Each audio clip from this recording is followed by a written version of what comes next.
Вечер опускался на маленький пыльный городок у границы России.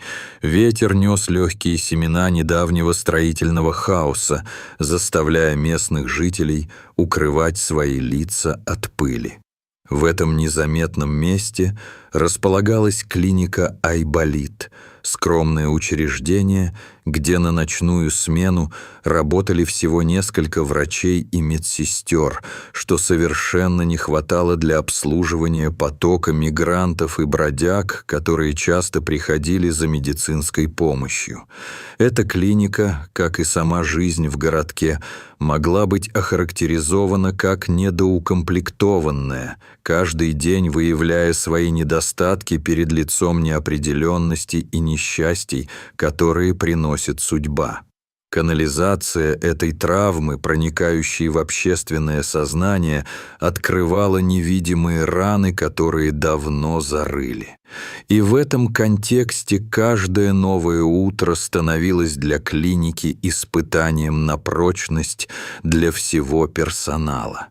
Доктор Роман Меньшиков, трудившийся здесь в течение многих лет, на первых порах думал, что сегодняшняя смена будет обыденной. Он завершал прием пожилой женщины, беседуя с ней о ее недомоганиях и выписывая необходимые лекарства. Медсестра Екатерина Степанова, набравшаяся опыта за годы работы в клинике, помогала пациентке дойти до аптечного отдела, когда ее внимание привлекла новая пара – мужчина и девочка, явно мигранты. Что-то в их взглядах вызвало у Екатерины мрачные предчувствия. У них не оказалось документов, что уже настораживало, а отец вел себя чрезмерно опекающе, как будто скрывал нечто важное и тревожное. Девочка выглядела больной, налившимися глазами и бледной, почти прозрачной кожей. Все признаки недомогания сводили до понятия «что-то не так», и Екатерина ощущала, как в ее сердце начинало нарастать беспокойство. Она понимала, что, возможно, это может стать большим злом, если она не предпримет что-то срочное.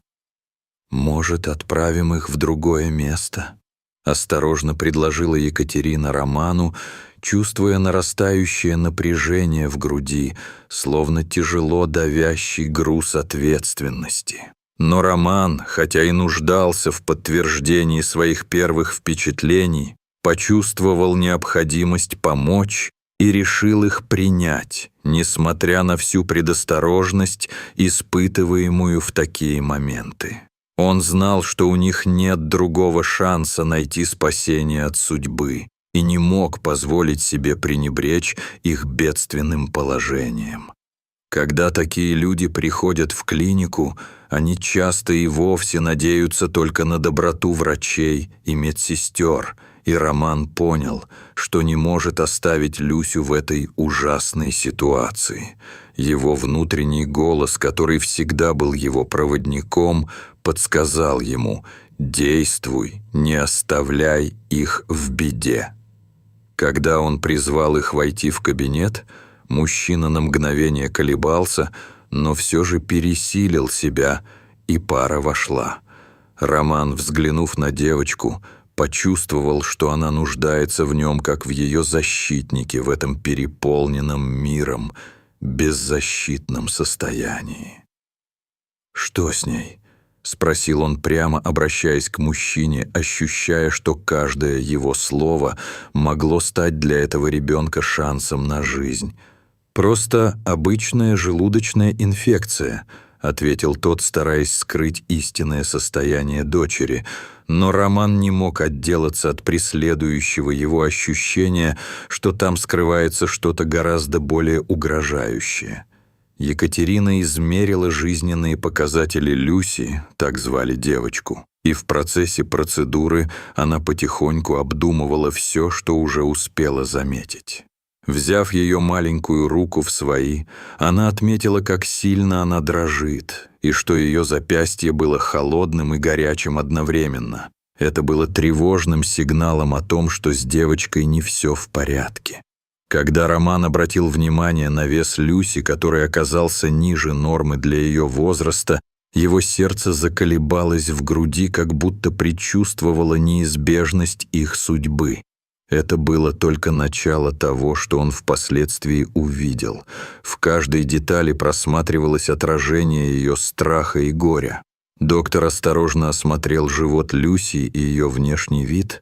Его черты лица серьезнели, ощущая настоятельную необходимость в действиях. Наблюдая за вздутием и твердостью живота, он подметил, что девочка не только подтверждала боль, но и уклонялась от разговора о своем аппетите, как будто осознавая, что повторение этого слова может вызвать еще больше страха. С каждой секундой его становилось все труднее игнорировать нарастающее ощущение тревоги и нежелание рисковать жизнью Люси. Роман принял решение сделать рентген, чтобы исключить серьезные проблемы и получить более ясное представление о состоянии девочки, понимая, что каждая минута на счету. Когда они ожидали результаты, Михаил нервно ходил перед рентген-кабинетом, разговаривая по телефону и бросая на Люсю изучающие взгляды. Они с Люсей постоянно обменивались тревожными взглядами, и все вокруг казалось наполненным темными предчувствиями. Во время съемки Люси из уст сорвалось: «Пожалуйста, не забирайте меня». Это простое выражение беспокойства пронзило сердце Романа, наконец заставило его оценить глубину проблемы, с которой они столкнулись. Поняв, насколько она могла погрузиться в мрак, он почувствовал обязательство действовать быстро, они уже не могли позволить себе медлить.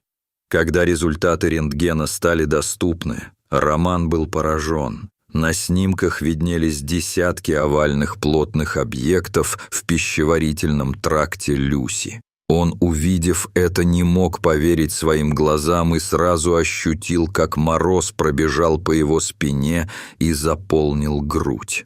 Подобные случаи, когда дети использовались для транспортировки наркотиков, были зарегистрированы и в других странах, но видеть такое в своей клинике было недопустимо, и он почувствовал, как в нем вскипает ярость и бессилие из-за эксплуатации столь юного существа. Эти мысли, как волны, накрывали его с головой, вгоняя в шок и тревогу. Он не мог оставаться равнодушным и сразу же позвонил в полицию, подробно описывая ситуацию и прося о помощи. Роман решил, что их безопасность и безопасность Люси — это его приоритет. Его голос дрожал от ярости, когда он говорил о несчастье, которое постигло девочку, и его сердце било тревожно, когда он повернулся к медсестрам, чтобы сообщить им о ситуации. Екатерина и другие медсестры обменялись тревожными взглядами, не понимая, что именно может произойти дальше, но интуитивно чувствуя ненависть, которая правила их будущим. Когда Михаил и Люся вернулись от рентгена, Михаил заметил обмен взглядами между Романом и медсестрами и, почувствовав, что что-то не так, грубо схватил Люсю и утащил ее через боковой выход. Он действовал резко, его рука крепко сжимала ее запястье, а в глазах его можно было прочитать как решимость, так и ужас, и это очень насторожило Романа. Поняв, что время не на их стороне и что Люси может потребоваться помощь, он снова попытался вызвать полицию, но его старания испытывали жестокие границы, когда пришлось делать выбор. Полиция прибыла быстро, но без документов и подробностей ситуация казалась сложной. Офицер Геннадий Крутов, посмотрев на Романа с недоверием, приблизился и стал задавать вопросы о состоянии Люси.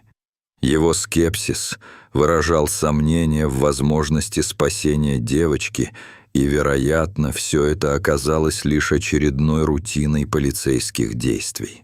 Роман чувствовал себя в ловушке, как будто бегал по кругу, и боль в его груди начала нарастать еще больше.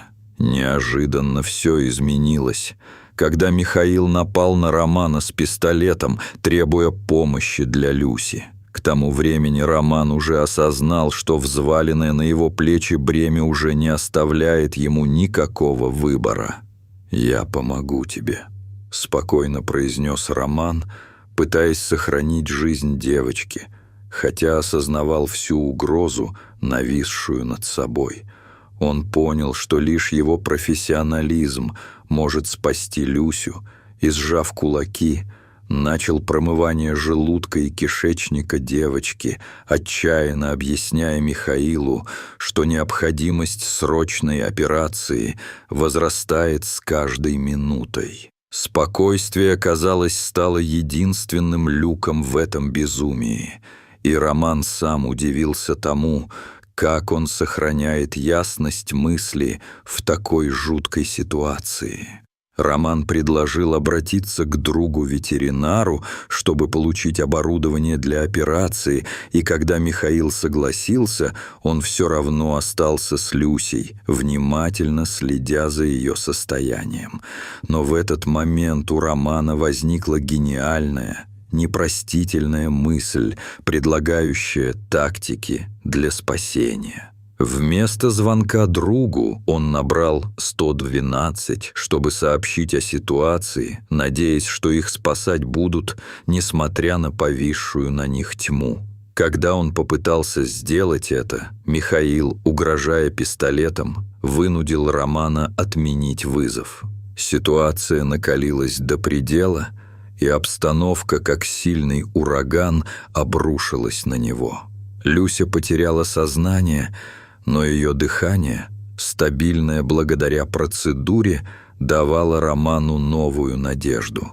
Михаил, напрягая уши, стал связывать руки Романа бинтами и продолжал обсуждать ситуацию с Люсей, как будто им было некуда бежать. Он сообщил Роману, что их увезут в пункт с хирургами, и это одна из причин, по которой то, что они задумали, должно осуществляться быстро.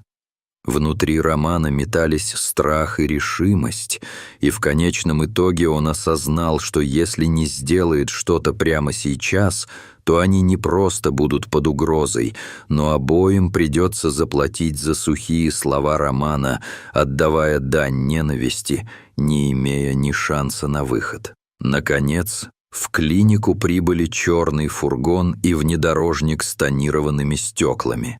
4 мужчин в черных масках и тактической одежде вышли и, уверенно поднимая головы, забрали Люсю.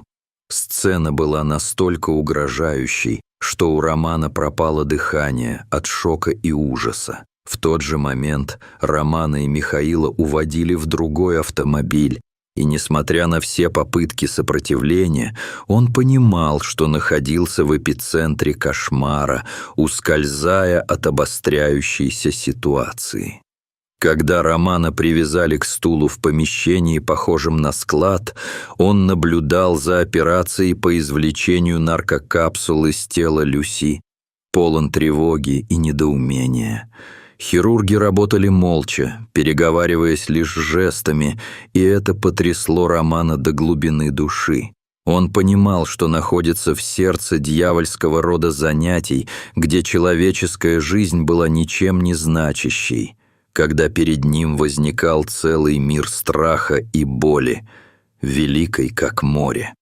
Шрамированный мужчина, главный хирург, который следил за всем, стал стоять перед Романом и, свирепо глядя, предложил 2 варианта – работать на них или умереть.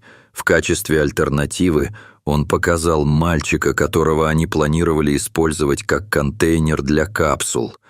Эти слова обрушились как гром среди ясного неба, и Роман ощутил, как мороз продирает по его спине.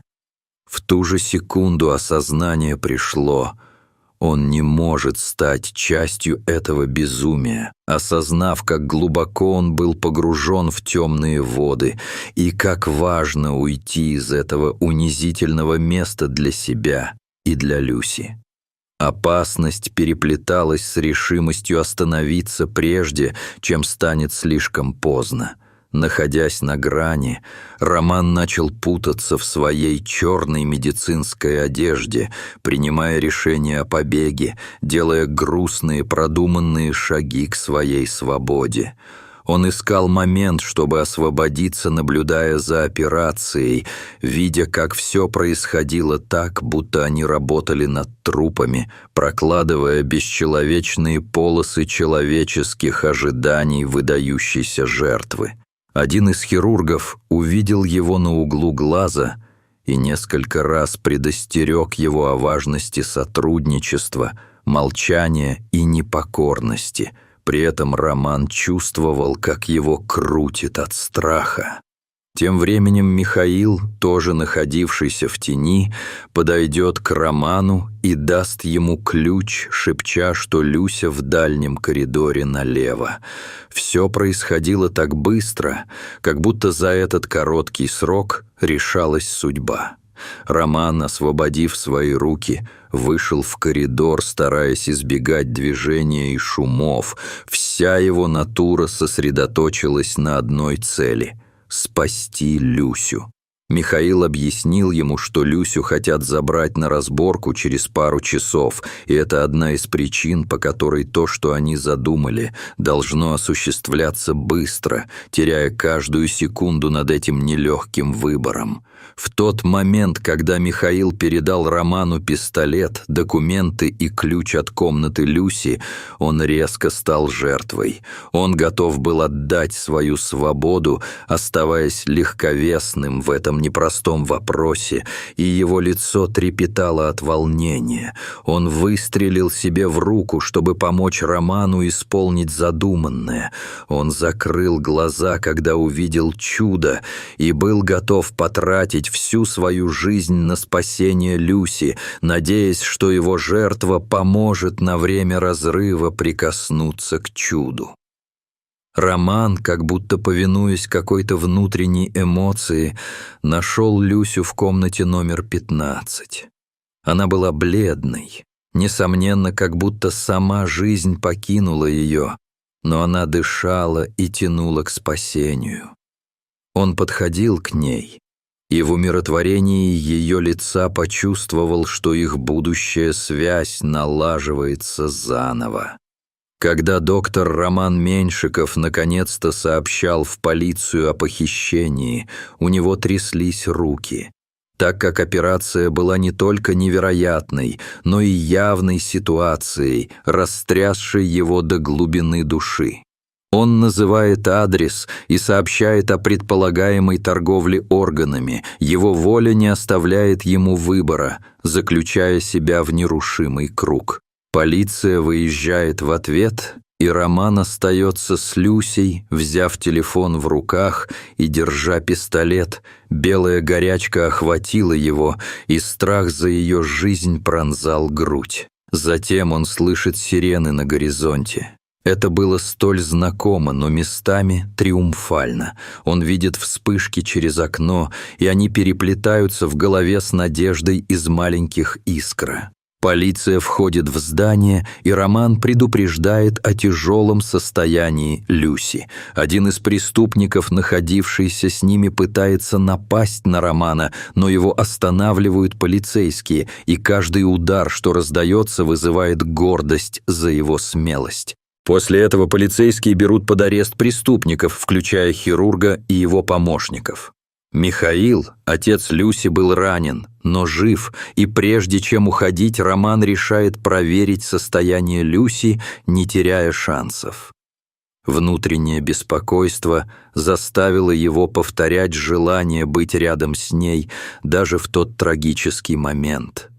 В отделении полицейский капитан Мария Сандалова допрашивает Романа о произошедшем. Ее пристальный взгляд остерегается лицом боли и страха, останавливая внутренний голос, чтобы поддержать его.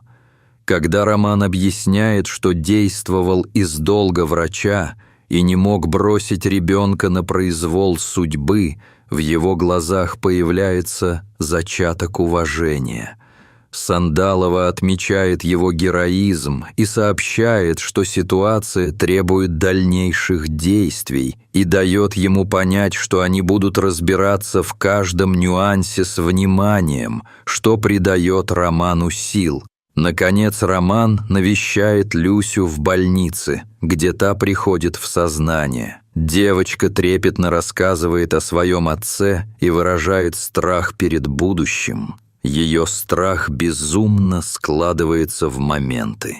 Она чувствовала себя потерянной, и в сердце у Романа пробудилась предприимчивая волна заботы. Но он обещает Люсе защиту и безопасность, как будто звезды закрутили их вместе на мясо этой запутанной истории, где все эмоции переплетались. В последующие дни Роман и Люся, ставшие друг другу близкими, начинают новую жизнь, и их отношения, несомненно, меняют их обеих. Она живет с ним, ходит в школу и занимается рисованием, возвращая в свою жизнь свет, который так долго был у нее утрачен. Постепенно она начинает оживать под заботой Романа, а однажды, в мгновение отчаяния, Люся спрашивает его, правда ли он ее папа. И он, глядя в ее небесно-синие глаза, отвечает утвердительно, заполняя ее сердце надеждой. И так история Романа и Люси становится символом надежды для многих детей, оказавшихся в отчаянных обстоятельствах. Он становится человеком, который вытащил ребенка из тьмы и остался рядом, предоставляя возможность для будущего. Люся получает шанс на новую жизнь, и в ее глазах вновь начинает появляться свет, а в сердце надежда передавать его другим, словно рождение нового дня. На протяжении всей этой истории каждое событие, каждое решение стало знаковым. Уважение, человеческое тепло и забота – это то, что веками будет передаваться от одного поколения к другому, формируя основу для будущего, где добро все еще ведет к стойкости и возможности, даже в самых жутких условиях, а в каждой улыбке можно было увидеть отпечаток этой борьбы.